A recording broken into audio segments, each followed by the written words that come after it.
Maayong adlaw katawhan sa Dios sa Archdiocese sa Osamis, sa ngalan sa tong talahuron nga Arsobispo, Archbishop Martin Sarmiento Humuad Didi, guban sa mga kahugpungan sa mga kaparian sa tibok lokal nga simbahan sa Osamis, kini inyong amigong higala, Father MJ Samonte. Magahatod og pamalandong ninyo karong adlaw karon nga Martes, sulod sa ikinapulog 8 nga Domingo sa ordinaryong panahon. Agosto 4, 2026. Ang ebanghelyo natong pagabasahon o pamalandungan karon atong pagakutloon sa ebanghelyo sumala ni San Mateo.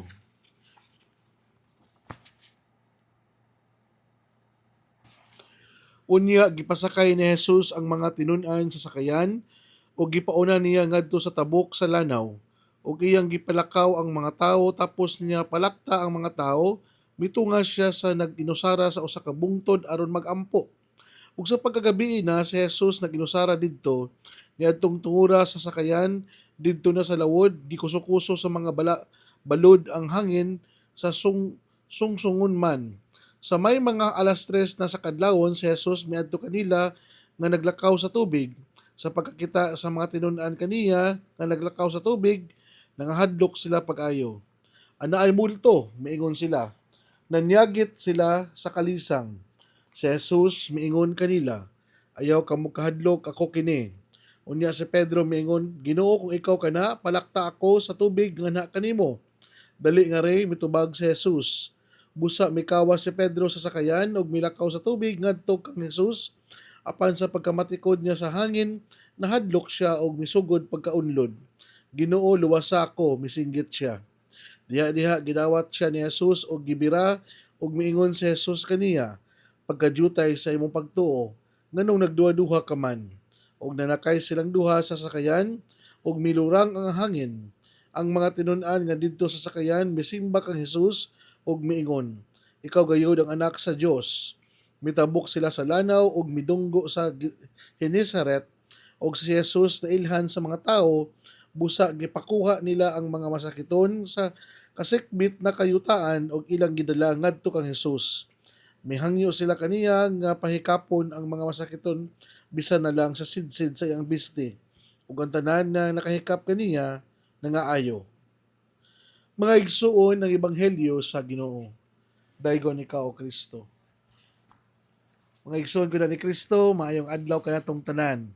Karon August 4, 2026, nasayod kita nga karon usab ang kapistahan ni Saint John Marie Vianney, usa ka pari or kaning gitawag natog si John Baptiste Marie Vianney in the year 1859, universally known as the Cure of Ars, compassionate confessor, spiritual counselor, patron of priest both diocesan and religious.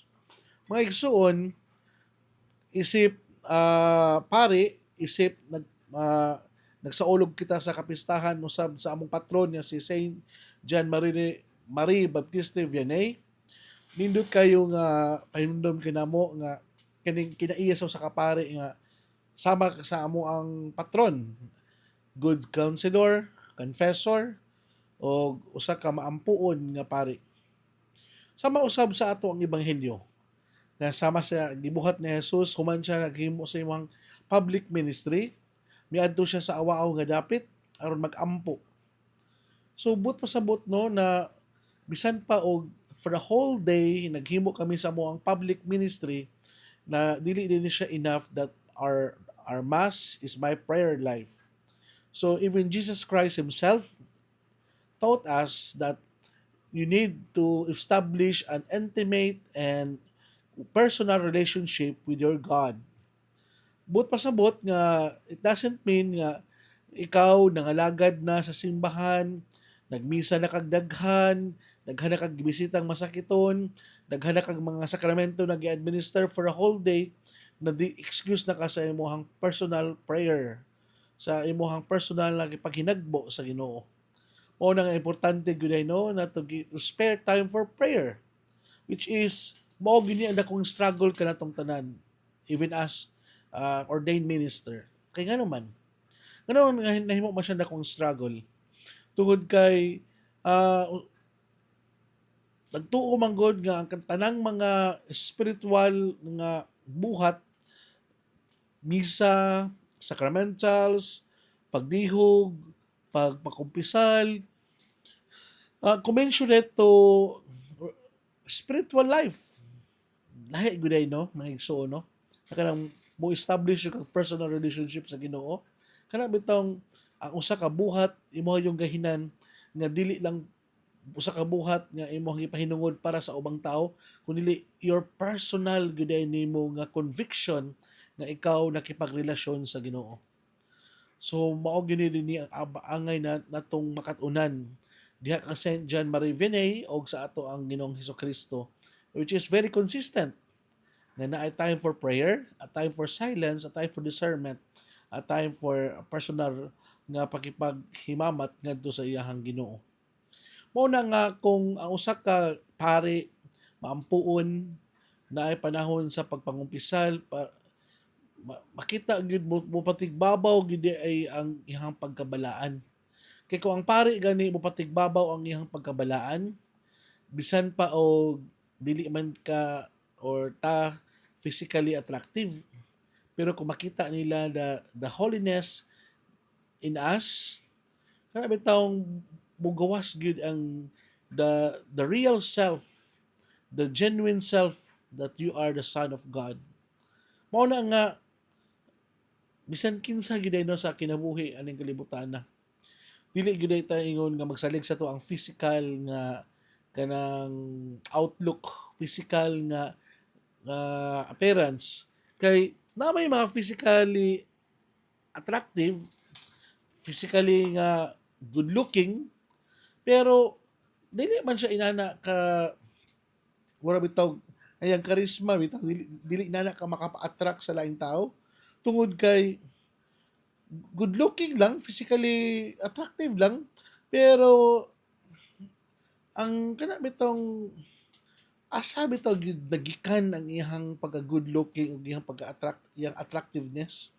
Mao na nga bisan pa gid ay og kanang ordinaryo oryano lang ang dagway sa usa ka tawo o usa ka ordained minister, naa gyud ayo na gyapon nga ma-attract niya tungod kay ang iyahang pagkamaayong ang iyang attraction, ang iyang good looking dili man lang nagikan sa iyang physical appearance kundi dili nagikan usab sa iyang kahiladman nga mao ang pagka anak sa Dios tungod sa iyang pagkamaampuon ug tungod sa iyang pagkasuod sa Ginoo. Mupatigbabaw gyud ang pagkabalaan ba nga mao hinungdan nga mulutaw gyud ang iyang pagkamaayong tao. Para nako no dili na siya challenge para pud sa mga kaparian. Isip nagsaulog kami sa clergy day karon, naagid po yung panahon nga kanang mohatag ta og panahon gyud sa pag-ampo nga dili bitaw ta ning ampo lang kay tungod kay part sa atong daily routine nga sa ato ang structure na bitaw ikaw mismo bitaw mo mangita sa maong panahon, oras ug lugar nga makipaghimamat jud ka sa imong Ginoo anytime, any moment. Naagi inana bitaw nga kana bitong paghinam-hinam diya sa imong kiladman nga mugahin jud ka og time for silence, a time for discernment, a time for personal relationship sa imuhang minahal nga Ginoo. Mao na nga sa dihang si Kristo may distansya sa kadyot sa iyang katawhan ug sa iyang mga apostoles, mas nakahimo siya og kanang nindot nga plano. Mas nakahimo siya og mas daghan pang mga lakang kung unsa yang angay buhaton sunod adlaw na pod sa pagpangalagad sa katawhan. Mao to nga one way of resting ni Jesus, one way sa iyang pagpahulay, mao man ang pakipag himamat na pod sa iyang langit ng amahan, mas daghan siyang napaayo ug ang iyang energy and power mas minggawas ug mas nakahatag siya og kanang healing ngadto sa uban. Mao gyud nga importante gyud mga igsoon na we ask guidance from God, we ask an enlightenment from God, and ang labi na sa tanan, we ask God for power of healing and kana bitong makonsol lang uban, makakita man lang sila nato. Kana bitong if every time other people will see us, They will be inspired. Inana unta nga klaseng aura o kanang character and attitude ang ato ang effect sa ngadto sa mga public. Dili bitaw ingon nga makakita lang sila nato, magguba no ng adlaw, mawad-an sila gana, o morano og mawad-an sila og kanang amor, kundi every time they see in us, they are happy, they are makita nila ang Ginoo nga nag-uban gyuday kanato. Dili lang ni para nato na mo mga pari siguro para po sa matag usa, isip mga binunyagan nga maningkamot ta, isip mga anak sa Dios nga makapalipay ta sa uban, makapadasig ta sa uban ug labaw sa tanan, maghatag tag kaaliman sa uban pinaagi sa tuong buhing presensya.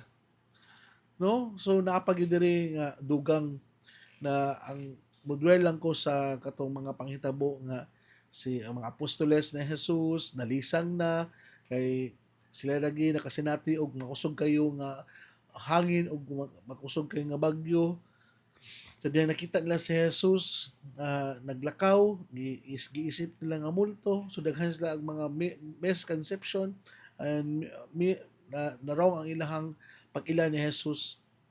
Ano bitong sa tong kinabuhi gyud no? If we are already blinded with our problems, blinded with all the struggles and difficulties in life, sometimes we fail to recognize God properly. No? Mao gyud na nga bisan pa og naa ang Ginoo sa tuang atubangan, pero kitungod kay we are blinded and we are being biased with our problems, mao nang usahay nagtuotang nga ang Ginoo layo kay nato. Nagtuotang Ginoo wala naguban kanato, nagtuotang nga multo ang Ginoo. Mao na nga bantayan na ni siya sa mga natong tanan mga igsuon. Nga sa ato ang pagpadayon nato, sa ato ang pagpangalagad, sa ato ang isig kaingon nga dili ta ingon mabutaan sa realidad nga ang Dios naaday kanato. Kundi we see Jesus clearly and we see Jesus kung unsa gyud ang iyahang pwedeng mabuhat sa atong kinabuhi. Inana unta ato ang panglantaw mga igsoon nga sa panahon nga bisan pa mag nagkalisod ta, sa panahon man nga kita mura og kanang we have many struggles and difficulties in life, we continue to be good. We continue to be kind and kanang maayong tao. Dili tungod man kay ang ubang tao maayo nato man maayo puta nila, kundi maayo ta tungod kay ang Dios nga nagmahal og nagtawag kanato sa maong bukasyon natong gipili karon, labi na ang bukasyon sa pagkapari, dili matugpan ang iyahang pagkamaayo ug iyahang pagkamaluluyon kanato. Kita bunga matatanan sa kakaluoy. Kita bunga matatanan sa gugma. Hinaut unta isip bunga sa kaluoy ug gugma, dili pa nato kalimtan nga kita mahimong maluluyon ug mahigugmaon ngadto sa uban. It is more easier said than done. Kabalo ko na dili ang kanunay mo pasaylo sa kakaulangon sa uban o dili po dali nga moingon tao nga kung sa man ang gidangatan sa ato ang mga kaigsuonan tungod nato. Kanang itong unsa man ang mga nabuhat nato sa atong community, we are humble enough na i-acknowledge nato kung unsa po nato ang mga niambag sa kinabuhi ngadto sa uban. Dili na punta kay ingon kay magpaka-arrogante nga mura jud kana jung ato ang mga ginagmay na partake ngadto sa uban na murag wala ra gyud pod. No. Ako na siyang i-exalti sa inyo mga igsoon kay isip mga sumusunod ni Kristo, we learn to be humble enough to acknowledge and recognize ato ang mga ginagmay na buhat pod ngadto sa uban. Kay in one way of this, we acknowledge, we try to widen our friend sa ato ang mga koneksyon ng mga friends ngadto sa uban. Dili bitaw tumingon nga ako ang pagkamaayong tao tungod na gyud nako. No, tungod sa uban na-inspired ko nga magtinarong, tungod sa uban nga nadasig ko mauna nga we need each other, we should love each other, and we should embrace the flaws and imperfections sa matag usa. Kung inani magud ang ato ang pangunahon na mentality, kala mitong we want to live in harmony and peace and in kalibutan na. So mga igsoon ko ni Kristo, hinaot pa unta nga sama sa ato ang pagkaila ni Jesus, ang usa ka Ginoo nga dili di ay multo, kundi usad yun ka Ginoo nga andam nga moduol o mosakupo kanato sa panahon nga kita hapit na malunod sa mga problema, malunod sa ato ang mga suliran o pagsulay sa kinabuhi ug malunod na sa mga pagsulay nga usahay na wala na ang meaning and comfort and convenience sa ato ang kinabuhi. So mga igsoon ko na ni Kristo, ako ang pagtimbaya usab sa ato ang mga higala nga naminaw karon diya sa Mars MC Hospital, sa ato ang mga kaparian sa Archdiocese sa Osamis nga saulog sa among Clergy Day karon diya sa Kaluya Shrine. Daghang salamat Father Diding and Father uh, uh, uh, kuan sa mga parish priest na nagpaluyo aning tanan.